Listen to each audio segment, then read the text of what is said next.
ladies and most gentlemen, today we're going to talk about the Zandalari troll racials and what they do and how OP are they actually, because I know a lot of people have been making videos and stuff and saying about how ridiculously OP these racials are compared to some of the other races, so let's check them out. There's been a few changes on the PTR to them recently. The Embrace the Lower one isn't fully implemented yet, but I'll talk about that when we get to it in a second. So let's begin by talking about Embrace the Lower, as I said. So currently this says implementation not finalized. So this is basically a multi-buff, and it has 6 of them. Currently the cooldown is really bugged. On Wowhead it says it's an 11-year cooldown. On here it's 7 days. But basically the way it works is that you click one and it becomes basically an aura for you. So at the moment I have the Paku one, and yeah, and you can kind of switch and change those around when it's actually working. And yeah, so let's go over the 6 that are actually here.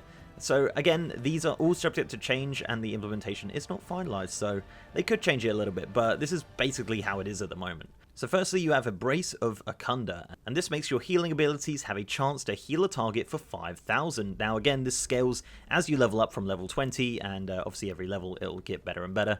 So yeah, pretty good one to have as a healer, you'd imagine.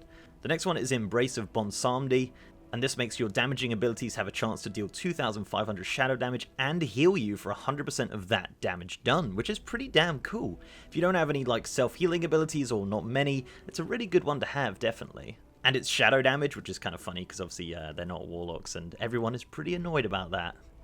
Next is Embrace of Gonk. This increases your movement speed by 5%, which is pretty cool. If you're just kind of running somewhere, if you don't have a mount or anything like that, or if you're indoors, you can just throw that on and get a 5% movement increase buff, which is pretty good. You could probably use that maybe even in like Mythic Plus and things. The next one is Embrace of Kimball, and this makes your damaging abilities have a chance to cause the target to bleed for 3,000 damage over 6 seconds, and that can actually stack up to 3 times, which is really cool, and definitely could be a fairly decent DPS increase. Maybe if it's applied through Whirlwind or anything like that, or AoEs, that would be absolutely incredible. But yeah, it would be interesting to see how many people use this one. The next one is Embrace of Kragwa, and this pretty much is for tanks. Basically, when you take damage, you have a chance to increase your health by 8,000 and to increase your armor by 2,000. So yeah, definitely one for the tanks to have. And finally, Embrace of Paku, which has your abilities to have a chance to grant you 4% critical strike, 4 until cancelled, which doesn't sound like proper English. So I guess that's just like a chance of 4% increase on crit when you do damage. I'm not really sure on that one. So yeah, some of them are pretty damn good, and some of them are definitely aimed towards healers or DPS specifically, and it is pretty cool. I know the Magha have a very similar one, but that's pretty RNG. It has a chance to have any of them really, and this one is actually one that you can choose. But again, they could change it, and yeah, so we'll see what happens with that. Next is Pterodax Swoop. Now this reduces your falling speed for 2 minutes and has a 15-minute cooldown. This is basically a Goblin Glider, but it does not share the same cooldown. So let's check out what this spell looks like. Honestly, it's so incredible.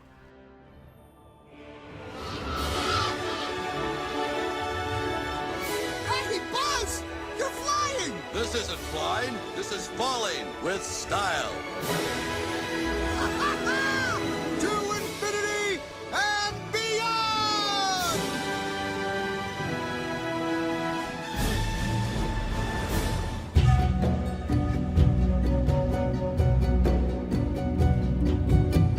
At the moment, it is a little bit fruity with the way that you sit on the mount, but it is a pretty damn cool thing. I would imagine it has the same restrictions as Goblin Glider, so you can't use it in like certain raids and instances and things like that. But yeah, not too sure on that one, but it is pretty damn cool. 50-minute cooldown seems reasonable as well, but it's definitely something you could use while leveling to kind of get around a little bit quicker. The next one is the one that's probably causing the most controversy, and this is Regenerating. So this is a spell, a channeled spell with a 1.5-minute cooldown, and it heals you for 25% of your health every 1 second, and it is channeled for 4 seconds. So it is a 100% heal every 1.5 minutes. Originally on the PTR, this one couldn't be stopped by damaging, now it does, and it's pretty damn OP. So you channel it for 4 seconds and it gives you 100% of your health back. And yeah, I mean, people were comparing it to Cannibalize from the Undeads, and this one it's so much better than that. And it's good. It's really good. I don't know. Let me know below what you think of it. I think it's really good. I'm sure there's other racials out there that are just as good, but to me, this looks like it's really overpowered and pretty damn great. I mean, honestly, for a class that doesn't have a healing spell, and if you don't have food or anything like that, 1.5 minutes is really not a very long time to get all of your health back very, very quickly. And finally, they have a passive called City of Gold, and this increases the gold earned from creatures by 2%, which is pretty great. 2% is quite a lot. So yeah, that is a pretty great racial passive to have. If you're wanting to make gold on a Zandalari troll, it's probably, yeah, definitely one of the better ones to have. So that is pretty much it, guys. That is all of the current racials for the Zandalari trolls on the PTR. Let me know down below what you think of these. If you think Regenerating is overpowered, if you think some of the Embrace the Lower ones are really overpowered, and if you love Pterodax Swoop as much as I do, because I really, really enjoy that. When I first did it on the stream, I literally couldn't believe it. I thought this was just fantastic. So I'd love to know what you guys think. So before I go, let's give a massive shout out to our amazing patrons, YouTube channel members, and Twitch subs. You guys are awesome. And if you'd like to support the channel in any of those ways, links are down below.